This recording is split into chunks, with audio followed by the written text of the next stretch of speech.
ভাবতেছেন সমুদ্র দেখতে অনেক টাকা লাগে? একদমই না।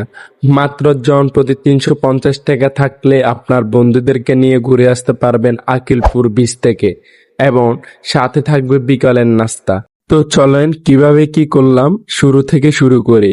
হ্যালো এভরিওয়ান, আসসালামু আলাইকুম। দিস ইজ মি ফিয়ার এক্স লিহান। Welcome to my another new video.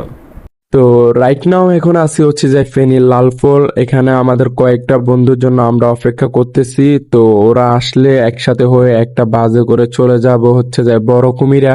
তো বন্ধুরা সবাই চলে আসার পর দামাদামি করে জনপ্রতি ৮০ টাকা করে এখন চলে যাচ্ছে হচ্ছে যে লালপোল থেকে বড় কুমিরা।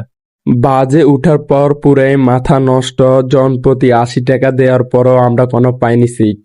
এখন পুরা পথ সবাই দাঁড়িয়ে দাঁড়িয়ে যেতে হবে, কিছু করার নাই। মনে হচ্ছে ভ্রমণের মজা থেকে কষ্টটা এখন বেশি হয়ে যাইতেছে।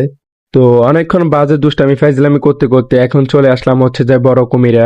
এখানে জনপ্রতি ২০ টাকা গাড়ি ভাড়া দিয়ে চলে যাচ্ছি হচ্ছে যে আমরা বিচের দিকে। তো এখানে আপনাদের কাছে গাড়ি ভাড়া অনেক বেশি দেখবে, তো আপনারা এখানে দামাদামি করে গাড়িতে উঠতে হবে, নয়তো আপনাদের কাছ থেকে গাড়ি ভাড়া অনেক বেশি নিয়ে যাবে। অনেকক্ষণ অপেক্ষা করার পর রাইট নাও গাইজ চলে আসলাম হচ্ছে যে আকিলপুর বিচে।